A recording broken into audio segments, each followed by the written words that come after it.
পদ্মা সেতুর নকশা জটিলতার অবসান, চূড়ান্ত অনুমোদন পেল ৬ ও ৭ নম্বর পিলার, কাজে গতি আসার প্রত্যাশা। অনেকগুলো স্প্যান রেডি আছে, বসাতে পারছি না, এখন এই সমস্যাটা কেটে গেছে। খুশি পদ্মার দুপারের মানুষ, অপেক্ষা দ্রুত কাজ শেষ হওয়ার। কাজটা অনেক তাড়াতাড়ি আগাবে এবং আমরা খুব তাড়াতাড়ি ঢাকা যেতে পারবো। স্বপ্নের পদ্মা সেতু আমরা এখন অতি নিকটে। দেখছিলেন বিশেষ শিরোনাম, রাতের সময়ের সঙ্গে আছি আমি পারমিতা হিম এবং আমি সজল মিত্র রিচার্ড। এবার অন্যান্য শীর্ষ সংবাদ। শুভেচ্ছা বিনিময়ের না সংলাপ এখনো স্পষ্ট করতে পারেনি সরকারি দল। ওবায়দুল কাদের সংলাপের পর শুভেচ্ছা বিনিময় বললেও এইচটি ইমাম বললেন সংলাপ।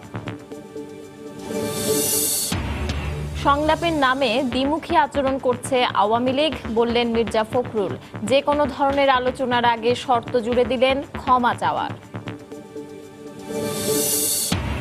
ট্রাফিক নিয়ন্ত্রণে সিগন্যাল বাতি থাকলেও রাজধানীতে ১.৫ দশকেও কার্যকর হয়নি। পুলিশ, সিটি কর্পোরেশন পাল্টাপাল্টি অভিযোগ। শৃঙ্খলা ফ্রাতে ট্রাফিক পক্ষ শুরু। শাবিপ্রবিতে মাস্টার্সের ছাত্রের আত্মহত্যার ঘটনায় সামাজিক যোগাযোগ মাধ্যমে সমালোচনার ঝড়। বিশ্ববিদ্যালয় কর্তৃপক্ষের তদন্ত কমিটি গঠন, রহস্য উদ্ঘাটনে তৎপর পুলিশ। এবং বিয়ে ভেঙে দেয়ায় মাদারীপুরে বখাটেদের হামলায় মাধ্যমিক পরীক্ষার্থী গুরুতর আহত, বিচার দাবি সহপাঠী ও স্বজনদের।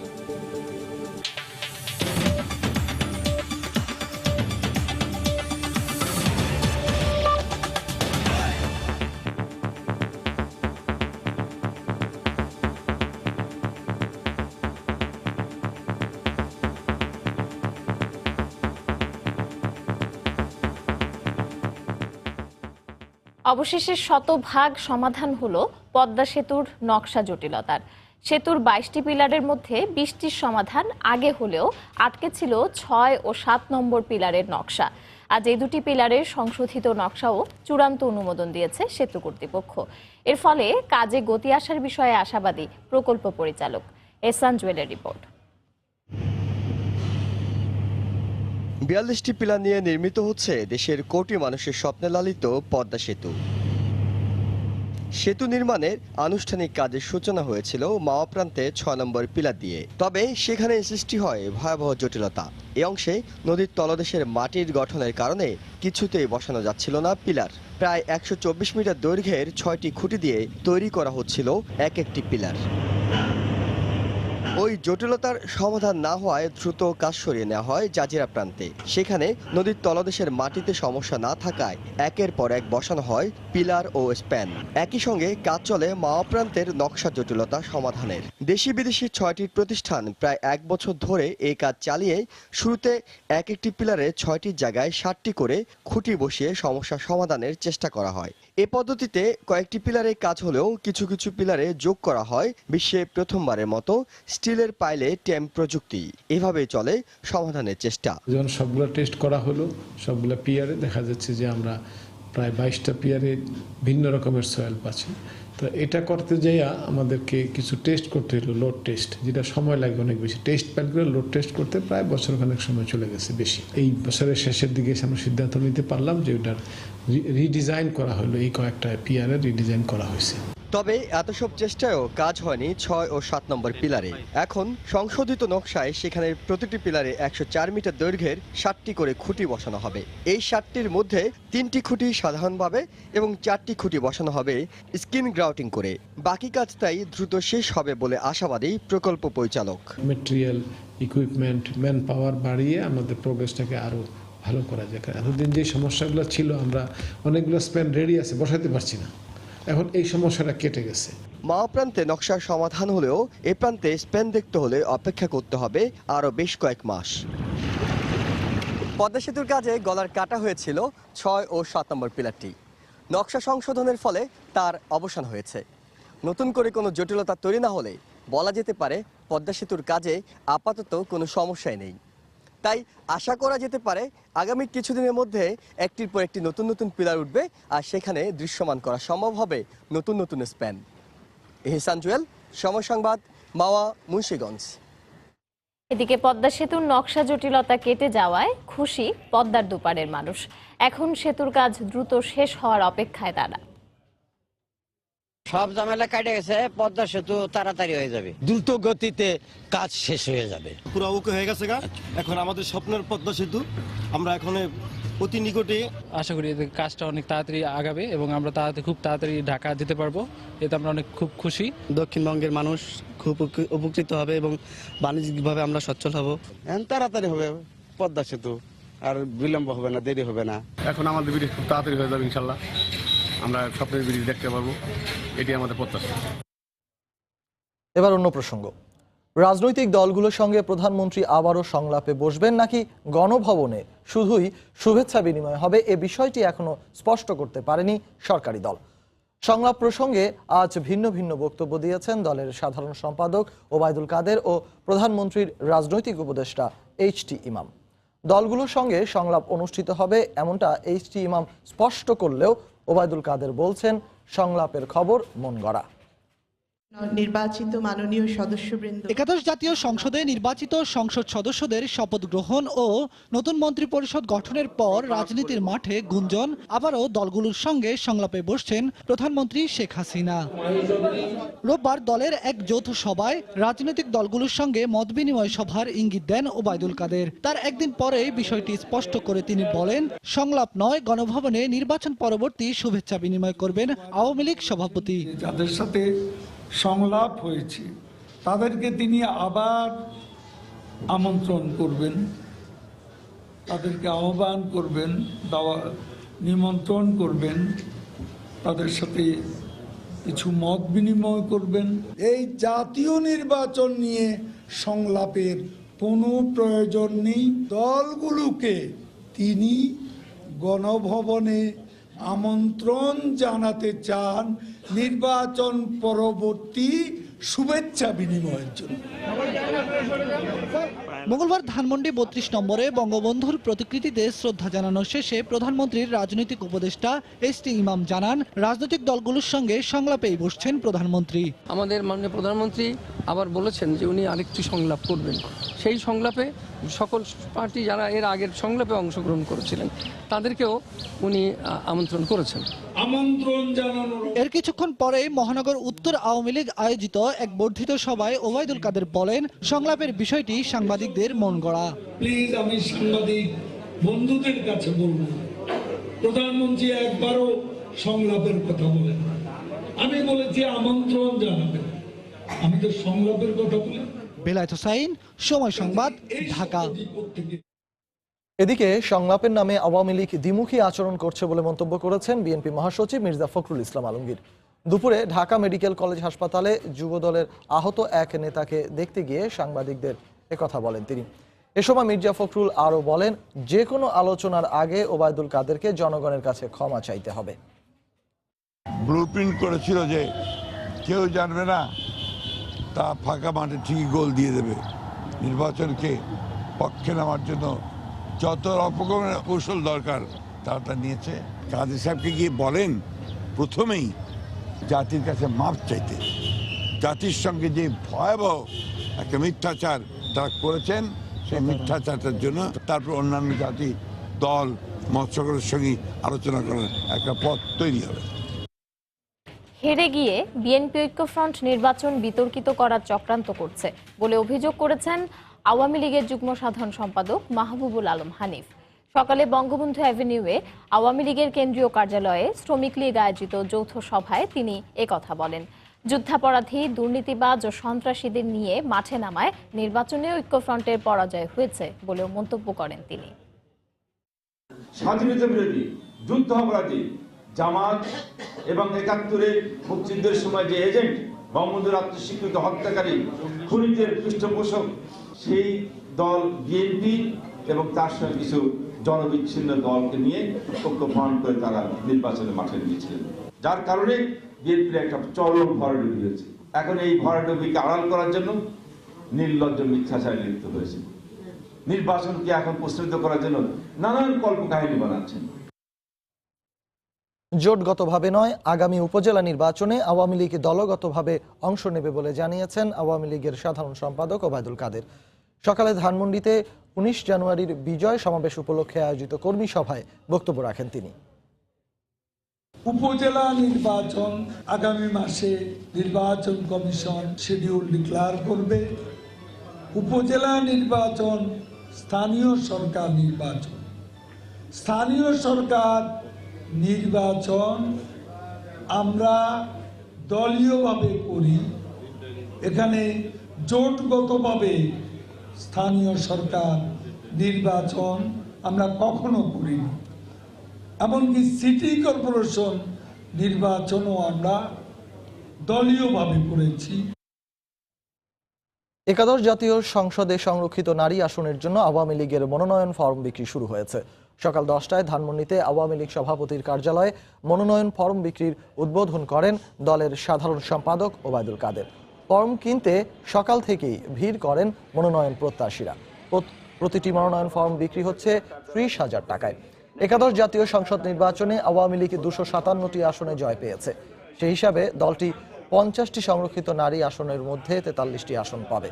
আগামী দুদিন ফর্ম বিক্রি কার্যক্রম চলবে, আর জমা দিতে হবে 18 জানুয়ারির মধ্যে।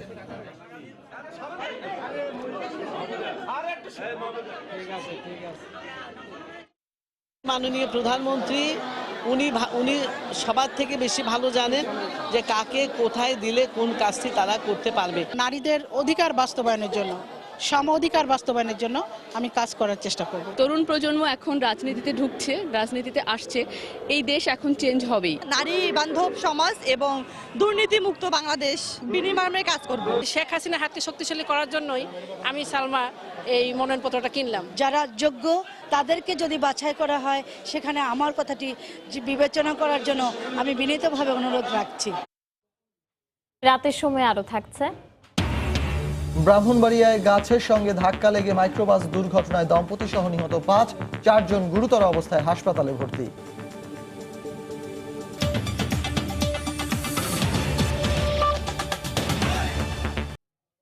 তথ্য প্রযুক্তি খাত সহ ভিশন 2021 বাস্তবায়নে জাপান বাংলাদেশের পাশে থাকবে।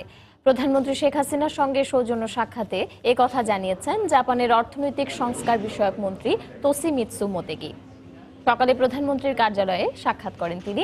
এ সময় বাংলাদেশ ও জাপানের দীর্ঘদিনের বন্ধুত্বপূর্ণ সম্পর্কের কথা উল্লেখ করে ভবিষ্যতে দুদেশের অর্থনৈতিক উন্নয়ন সহযোগিতা আরও বাড়বে বলে আশাবাদ ব্যক্ত করেন জাপানি মন্ত্রী। এরপর বাংলাদেশে নিযুক্ত নেপালের রাষ্ট্রদূত চোপলাল ভুসাল প্রধানমন্ত্রীর সঙ্গে বিদায়ী সাক্ষাৎ করেন। দায়িত্ব পালনকালে সহযোগিতার জন্য প্রধানমন্ত্রীকে ধন্যবাদ জানান রাষ্ট্রদূত।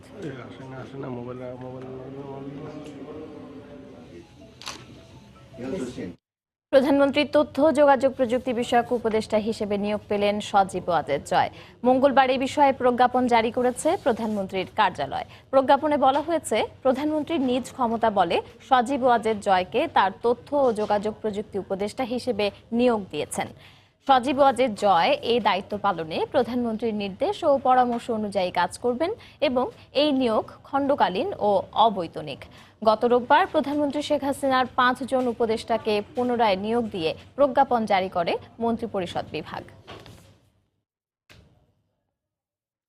সংসদে না এসে বিএনপি 14 সালের নির্বাচন বর্জনের মতো ভুল করছে বলে মন্তব্য করেছেন আওয়ামী লীগ নেতা অ্যাডভোকেট কামরুল ইসলাম। বিকেলে নিজ সংসদীয় এলাকা 57 নম্বর ওয়ার্ডে নির্বাচন পরবর্তী মতবিনিময় সভায় একথা বলেন তিনি। পরপর 3 বার কেরানীগঞ্জ থেকে সংসদ সদস্য নির্বাচিত হওয়ায় এলাকার মানুষ তাকে স্বাগত জানান। সদ্য সমাপ্ত জাতীয় নির্বাচন সারা বিশ্বের কাছে গ্রহণযোগ্য হয়েছে উল্লেখ করে তিনি বলেন, বিএনপি জামায়াতের সঙ্গে জোট করায় দেশের মানুষ তাদের প্রত্যাখ্যান করেছে। উন্নয়নের কারণে সদ্য সমাপ্ত নির্বাচনে আওয়ামী লীগের বড় জয় এসেছে বলেও মন্তব্য করেন এই আওয়ামী লীগ নেতা। যারা আজকে নির্বাচনকে নিয়ে বিতর্ক করার সৃষ্টি করে, প্রশ্নবিদ্ধ করার চেষ্টা করে, তাদেরকে বলতে চাই, 70 নির্বাচনের কথা স্মরণ করুন। মাত্র 2টি আসন নেই, তখন ওই পাকিস্তান পন্থীরা সন্তুষ্ট ছিলেন। আপনারা আজকে 7টি আসন পেয়েছেন। ওই ফারাকটা 70 নির্বাচনের কথা চিন্তা করলে আপনার এই গণজোয়ারের অর্থ আপনারা বুঝতে পারবেন। কাজে এখানে এই প্রস্তাবিত নির্বাচনকে প্রস্তাবিত করার যারা চেষ্টা করছেন তারা ভুল করছেন। বিএনপি 2014 সালের নির্বাচনে অংশগ্রহণ না করে যে ভুলটা করেছিল, আবার এইবার নির্বাচনকে প্রস্তাবিত করার চেষ্টা করে সংসদে না আসার বায়না ধরে আবার আরেকটি ভুল তারা করছেন। একাদশ জাতীয় সংসদ নির্বাচন অংশগ্রহণমূলক হয়েছে বলে টিআইবির পর্যবেক্ষণে উঠে এসেছে।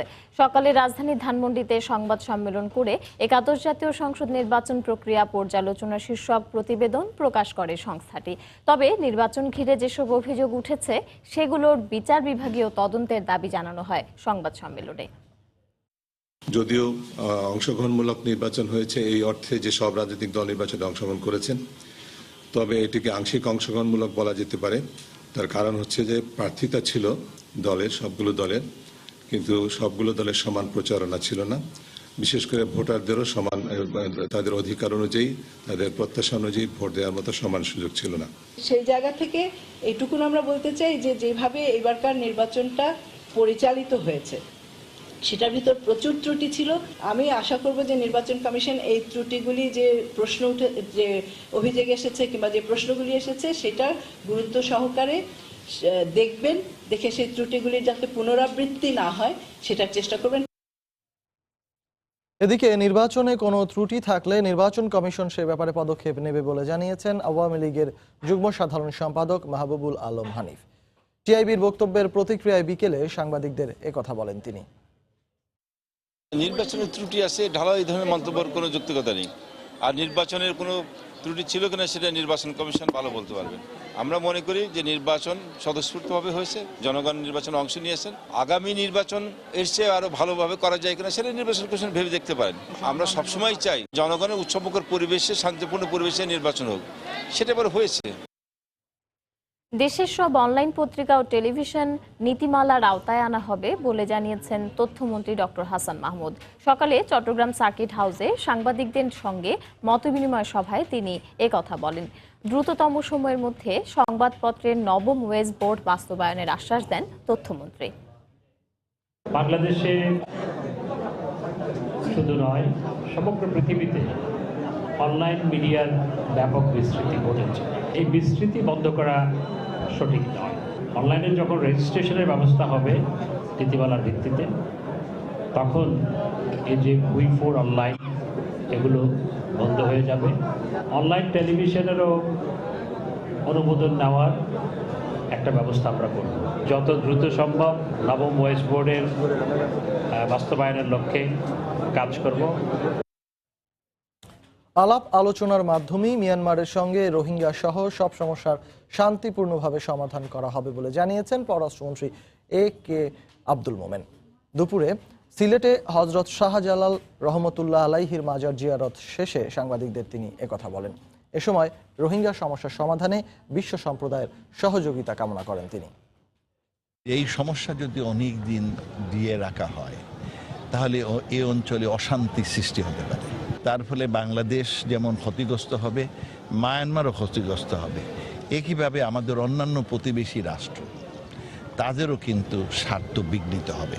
এই জন্য সকলের মঙ্গলের জন্য এই সমস্যার সমাধান শান্তিপূর্ণভাবে সমাধান প্রয়োজন। বিশ্বের যত নেতা আছে তাদেরও একটা দায়িত্ব আছে এই মানবিক সমস্যা দূর করার জন্য, তাদেরও একটা বলিষ্ঠ ভূমিকা পালন করা প্রয়োজন।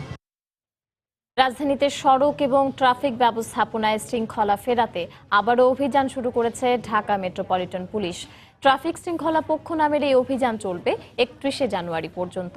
এতে জনসাধারণকে ট্রাফিক আইন মেনে চলতে পরামর্শ দেওয়ার পাশাপাশি কর্তব্যরত ট্রাফিক সদস্যরা যানবাহনের কাগজপত্র পরীক্ষা করেন।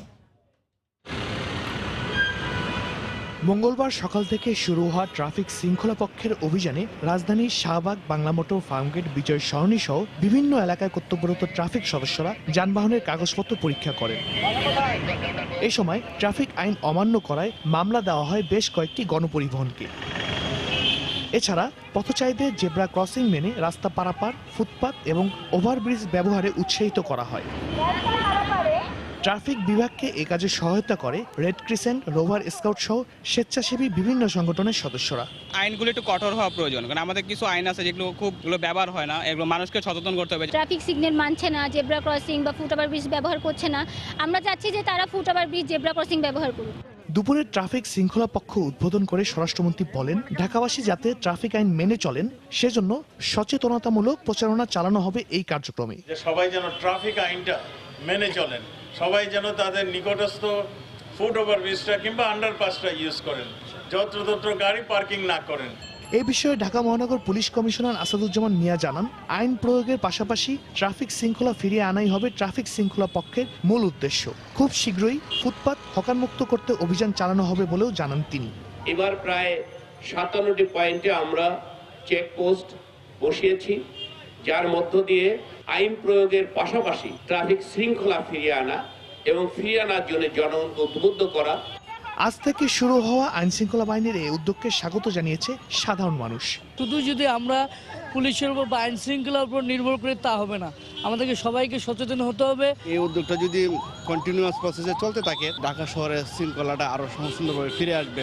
গত বছরের 29 জুলাই রাজধানীর কুর্মিটোলায় বাস চাপায় 2 শিক্ষার্থী নিহতের ঘটনার পর সড়কের শৃঙ্খলা ফেরাতে 2018 সালে 5 থেকে 14 আগস্ট ঢাকা মহানগরীতে পালন করা হয় ট্রাফিক সপ্তাহ।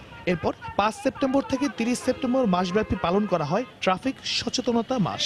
সর্বশেষ 24 থেকে 31 অক্টোবর ট্রাফিক সপ্তাহ পালন করে ঢাকা মেট্রোপলিটন পুলিশের ট্রাফিক বিভাগ।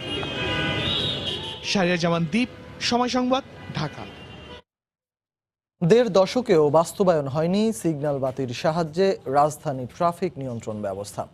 সবশেষ গত ডিসেম্বরে রিমোট দিয়ে রাজধানীর 6টি মোড়ে ট্রাফিক সিগন্যাল চালু করা হলেও তার 5টি এখন বন্ধ। পুলিশ প্রযুক্তিগত ত্রুটির কথা বললেও মানতে নারাজ সিটি কর্পোরেশন। বিশেষজ্ঞরা বলছেন, সমন্বয়হীনতা থাকলে কোনোভাবেই এ প্রকল্প বাস্তবায়ন সম্ভব নয়।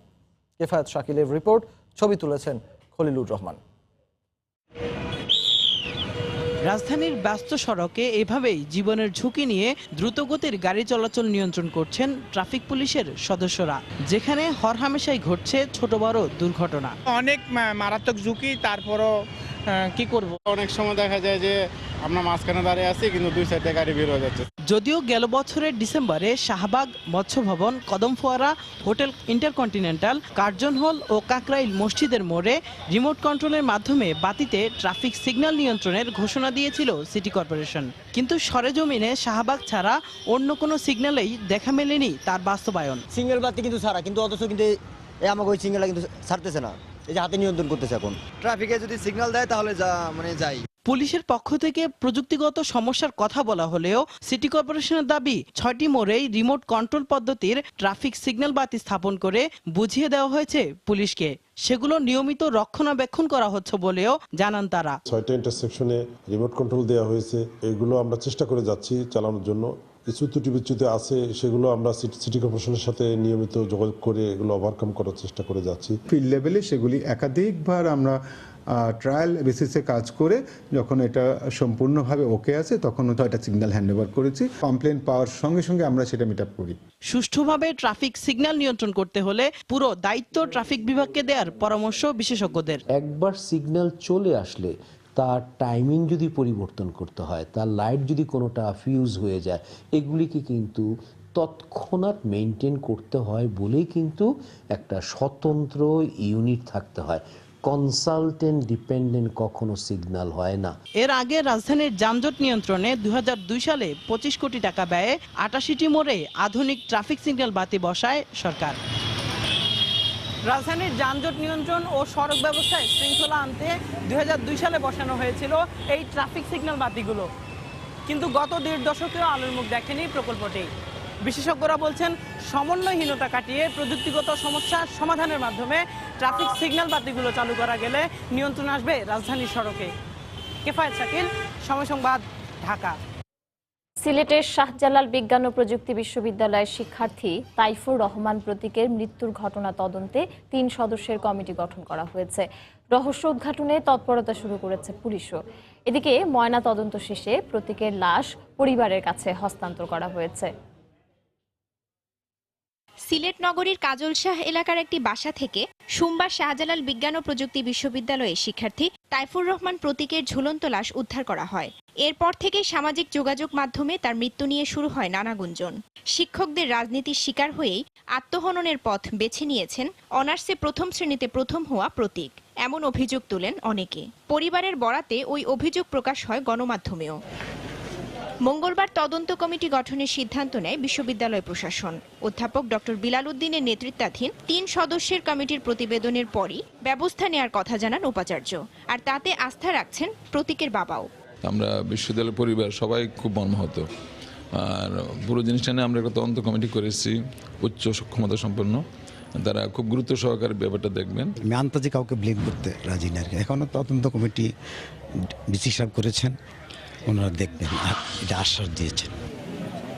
মঙ্গলবার সিলেটের ওসমানী মেডিকেল কলেজ হাসপাতালে প্রতীকের মরদেহের ময়নাতদন্ত সম্পন্ন হয়। পরে পুলিশ ও বিশ্ববিদ্যালয় প্রশাসনের উপস্থিতিতে লাশ পরিবারের কাছে হস্তান্তর করে হাসপাতাল কর্তৃপক্ষ। তার মোবাইল আমরা চেক করেছি, এটা আমরা পরবর্তীতে তদন্ত করে দেখব এটা অন্য কোনো ব্যাপার আছে কিনা। তার পরিবার সদস্যরা এসেছিলেন, কিন্তু স্পেসিফিকলি কোনো তারা অভিযোগ করেননি। তারা আইনানুগভাবে যেটা বের হয় সেটাই মেনে নেবেন। তাইফুর রহমান প্রতীক বিশ্ববিদ্যালয়ের জেনেটিক ইঞ্জিনিয়ারিং ও বায়োটেকনোলজি বিভাগের মাস্টার্স শেষ পর্বের শিক্ষার্থী ছিলেন। তার মৃত্যুর ঘটনায় কোতোয়ালি থানায় একটি অপমৃত্যু মামলা করেছে পুলিশ। সময় সংবাদ, সিলেট। প্রধানমন্ত্রী, দুদক চেয়ারম্যান, এনবিআর ও এনএসআই প্রধান সহ বিভিন্ন উচ্চপদস্থ সরকারি কর্মকর্তার নাম ব্যবহার করে প্রতারণার অভিযোগে রাজধানীর পল্লবী থেকে 6 জনকে গ্রেফতার করেছে সিআইডি। তাদের কাছ থেকে প্রধানমন্ত্রীর জাল স্বাক্ষর সম্বলিত প্যাড উদ্ধার করা হয়। দুপুরে সিআইডি কার্যালয়ে সংবাদ সম্মেলনে জানানো হয়, এই চক্রটি প্রধানমন্ত্রী সহ বিভিন্ন কর্মকর্তার স্বাক্ষর জাল করে প্রতারণা করে আসছিল। বিশেষ করে ব্যাংকে কারো মোটা অঙ্কের টাকা আটকে থাকলে তা উদ্ধার করে দেয়া, বিভিন্ন মসজিদ মাদ্রাসার জন্য প্রধানমন্ত্রীর কার্যালয় থেকে অনুদান এনে দেওয়ার কথা বলে টাকা হাতিয়ে নিত। সিআইডি জানায়, প্রতারণার মাধ্যমে এখন 42 লাখ টাকা আত্মসাতের প্রমাণ পেয়েছেন তারা। এই ঘটনায় পল্লবী থানায় প্রতারণার মামলা করা হয়েছে।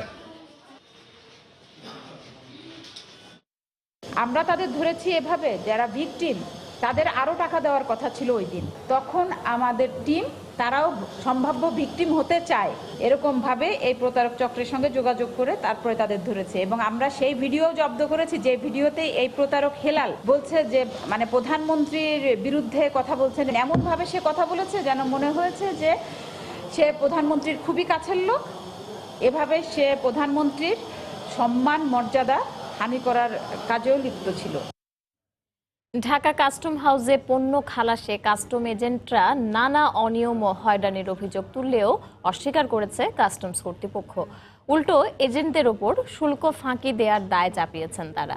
কাস্টম এজেন্টদের অভিযোগ, সার্ভারে সমস্যা সহ নানা কারণে এই হাউস দিয়ে আমদানি করা পণ্যের খালাসে দেরি হয়। এছাড়া লাঞ্ছনা, হয়রানি সহ নানা অভিযোগ রয়েছে শুল্ক কর্মকর্তাদের বিরুদ্ধে। অভিযোগ অস্বীকার করে কাস্টমস কমিশনারের দাবি, অসাধু এজেন্টদের শুল্ক ফাঁকি দেওয়ার প্রবণতার কারণে বিরোধ তৈরি হয়েছে। বিস্তারিত হাজেরা শিউলির রিপোর্টে। হযরত শাহজালাল আন্তর্জাতিক বিমানবন্দর দিয়ে প্রতিদিন গড়ে 800 মেট্রিক টন পণ্য আমদানি ও রপ্তানি হয়। এসব পণ্যের শুল্কায়নের জন্য কাস্টমস হাউসে জমা পড়ে প্রায় 4000 নথি বা বিল অফ এন্ট্রি। কাস্টমস এজেন্টদের অভিযোগ, সার্ভারি সমস্যা ও রাজস্ব কর্মকর্তাদের অনুপস্থিতির কারণে অনেক সময় পণ্যের শুল্কায়ন ও খালাসে দেরি হয়। এমনকি মূল্য ঘোষণায় কোনো ভুল না থাকলেও ভিন্ন এইচএস করে ফেলে হয়রানি করেন শুল্ক কর্মকর্তারা। বন্ডের আওতাভুক্ত তৈরি পোশাক শিল্পের কাঁচামালও ডেলিভারি নেওয়ার সময় আটকে দেওয়া হয়। দেখা যায় ম্যাক্সিমাম সময় এখানে অফিসাররা টেবিলে থাকে না।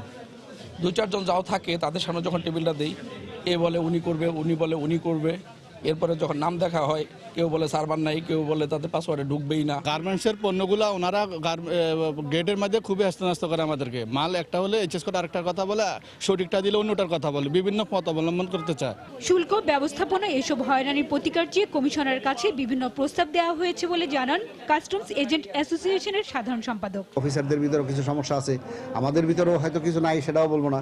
তারপরও সব মিলাইয়া যে একটু অব্যবস্থাপনা আছে, সেটা নিয়ে আমরা কমিশনার মহোদয়কে বলেছি যে আপনারা যেভাবেই হোক এগুলো শেষ করেন। আমরা কিছু প্রস্তাবনাও তাদেরকে দিয়েছি যে এই জায়গায় প্রবলেম আছে, সেগুলো তাড়াতাড়ি সলভ করেন। তবে কমিশনারের দাবি, নমুনা ও ইনভয়েস জালিয়াতির মাধ্যমে অনেক অসাধু কাস্টমস এজেন্ট শুল্ক ফাঁকি দেওয়ার চেষ্টা করে। এক্ষেত্রে রাজস্ব সুরক্ষায় বিভিন্ন পদক্ষেপ নেওয়া হলেও কাউকে হয়রানি করা হয় না।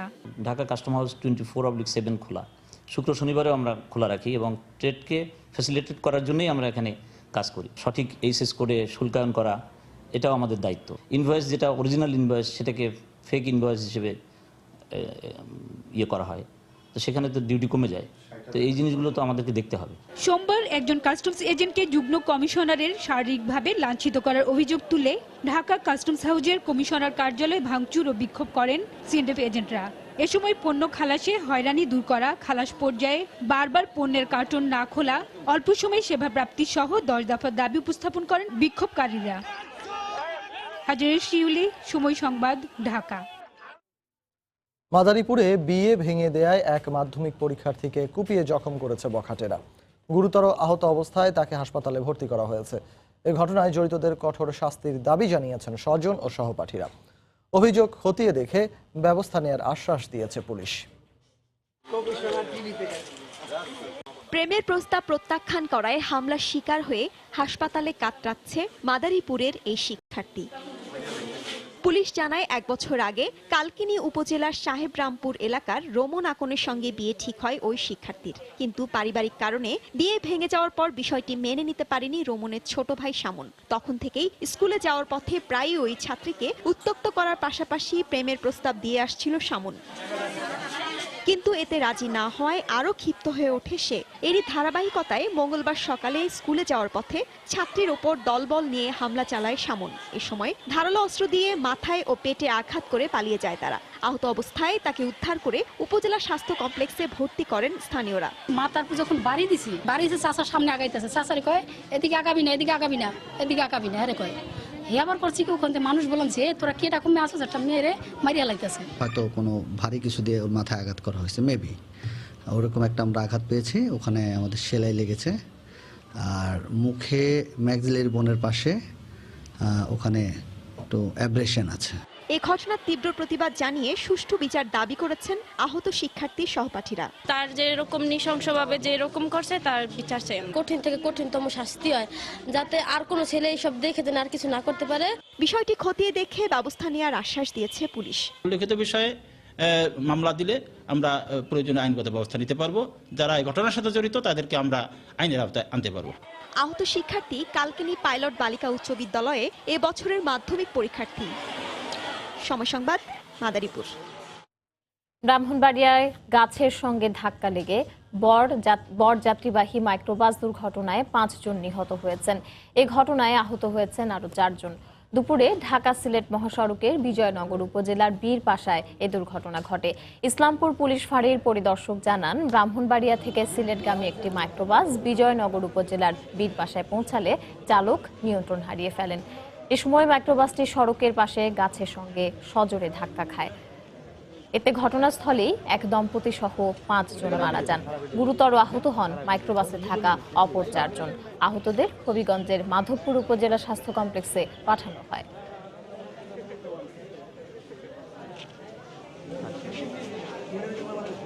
একটা গাড়িতে আমরা 10 জন ছিলাম। ওই গাড়িটা বিপাশার মোড়, সম্ভবত এই জায়গায় একটা জায়গা আছে, এই জায়গায় টার্ন নেওয়ার সময় স্পিডটা বেশি ছিল, উল্টা যায়। মারা গেছে রিজন, শুভ, পরশ, অপু এবং অপুর ওয়াইফ। বরের পা ভাঙছে। নিয়ন্ত্রণ হারিয়ে একটা গাছের সাথে ধাক্কা মারে। তো আমরা খবর সাথে সাথে অ্যাম্বুলেন্স আমাদের দ্বিতীয় টানা গাড়ি নিয়ে, সাহায্যকারী গাড়ি নিয়ে আমরা ঘটনাস্থলে উপস্থিত হয়ে 2 বারে টোটাল আমরা 9 জনকে উদ্ধার করেছি। অতিরিক্ত গতির কারণে এটা দুর্ঘটনা ঘটছে। খুব দ্রুত বেগে ছিল গাড়িটা, আইসা সে আর নিয়ন্ত্রণ হাইয়া রক্ষা করতে পারে না, যে উল্টাইয়া পেছনের সাইডটা সামনে এসে পড়ছে, যে গাছের মধ্যে আঘাত লাগছে। তৃতীয় দিনের মতো রাজধানীর বিভিন্ন স্থানে ভেজাল বিরোধী অভিযান চালিয়েছে ঢাকা দক্ষিণ সিটি কর্পোরেশনের ভ্রাম্যমাণ আদালত।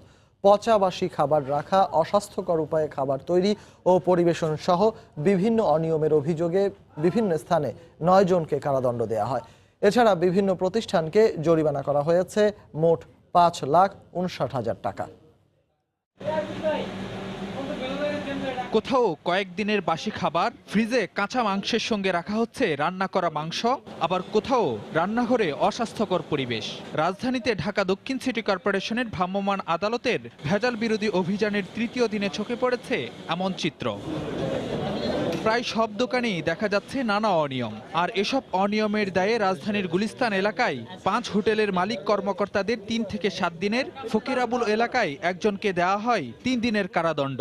নবাবপুর এলাকায় আদি মরণচাঁদ মিষ্টান্ন ভাণ্ডারের 2 ব্যবস্থাপককে 15 দিন করে এবং যাত্রাবাড়িতে নান্না হোটেলের ব্যবস্থাপককে দেওয়া হয় 5 দিনের কারাদণ্ড। তবে নানা কথায় দায় এড়ানোর চেষ্টা করলেন দণ্ডিতরা। মালিক পক্ষ আছে, অন্যান্য ম্যানেজার আছে, ম্যানেজমেন্ট তো আমি একা না, আমি সবাইকে নির্দেশ দিচ্ছিল আমার একার পক্ষে সকল কিছু সম্ভব না। আমার অন্যান্য ম্যানেজমেন্টের দুর্বলতা, এখন আমাকে লাইবিলিটি নিতে হচ্ছে। এদিকে অস্বাস্থ্যকর উপায়ে খাবার তৈরি, লেবেলবিহীন খাবার বিক্রি সহ বিভিন্ন অভিযোগে বেশ কয়েকটি প্রতিষ্ঠানকে মোট 5,59,000 টাকা জরিমানা করে ভ্রাম্যমাণ আদালত, যার মধ্যে গুলিস্তান এলাকায় হাজি বিরিয়ানিকে 1,65,000 টাকা, পেনাং রেস্টুরেন্টকে 1 লাখ টাকা, নবাবপুর এলাকায় গোলাপ শাহ বেকারিকে 1 লাখ টাকা জরিমানা করা হয়। দীর্ঘদিনের খাবার, পচা খাবার এবং গন্ধযুক্ত খাবার এবং ক্ষেত্র বিশেষে আপনার ছত্রাক পড়ে থাকা খাবার দেখা যাচ্ছে, এগুলা জনস্বাস্থ্যের জন্য হুমকি স্বরূপ। সেক্ষেত্রে কারাদণ্ড প্রদান করেছে এবং ক্ষেত্র বিশেষে অর্থদণ্ড প্রদান করেছে। ঢাকা দক্ষিণ সিটি কর্পোরেশনের ভেজাল বিরোধী এই অভিযান চলবে আরও 4 দিন। ফারুক ভূঁইয়া, রবিন, সময় সংবাদ, ঢাকা। এদিকে দিনের আরেক ম্যাচে আসরে প্রথম জয়ের দেখা পায় খুলনা টাইটান্স। রাজশাহী কিংসকে 25 রানে হারিয়েছে তারা। এ পর্যায়ে শীর্ষ সংবাদ জানিয়ে দিচ্ছে আরেকবার। পদ্মা সেতুর নকশা জটিলতার অবসান, চূড়ান্ত অনুমোদন পেল 6 ও 7 নম্বর পিলার, কাজে গতি আসার প্রত্যাশা। খুশি পদ্মার দুপারের মানুষ, অপেক্ষা দ্রুত কাজ শেষ হওয়ার। শুভেচ্ছা বিনিময় না সংলাপ এখনো স্পষ্ট করতে পারেনি সরকারি দল। ওবায়দুল কাদের সংলাপের পর শুভেচ্ছা বিনিময় বললেও এইচটি ইমাম বললেন সংলাপ। সংলাপের নামে দ্বিমুখী আচরণ করছে আওয়ামী লীগ, বললেন মির্জা ফখরুল। যে কোনো ধরনের আলোচনার আগে শর্ত জুড়ে দিলেন ক্ষমা চাওয়ার। শাবিপ্রবিতে মাস্টার্সের ছাত্রের আত্মহত্যার ঘটনায় সামাজিক যোগাযোগ মাধ্যমে সমালোচনার ঝড়। বিশ্ববিদ্যালয় কর্তৃপক্ষের তদন্ত কমিটি গঠন, রহস্য উদ্ঘাটনে তৎপর পুলিশ। এবং বিয়ে ভেঙে দেয়ায় মাদারীপুরে বখাটেদের হামলায় মাধ্যমিক পরীক্ষার্থী গুরুতর আহত, বিচার দাবি সহপাঠী ও স্বজনদের। এই ছিল রাতের সময়। আপনার মোবাইলে সময় সংবাদ দেখতে ও সকল খবর পেতে ডাউনলোড করুন সময় অ্যাপ। সঙ্গে থাকুন সময়ের।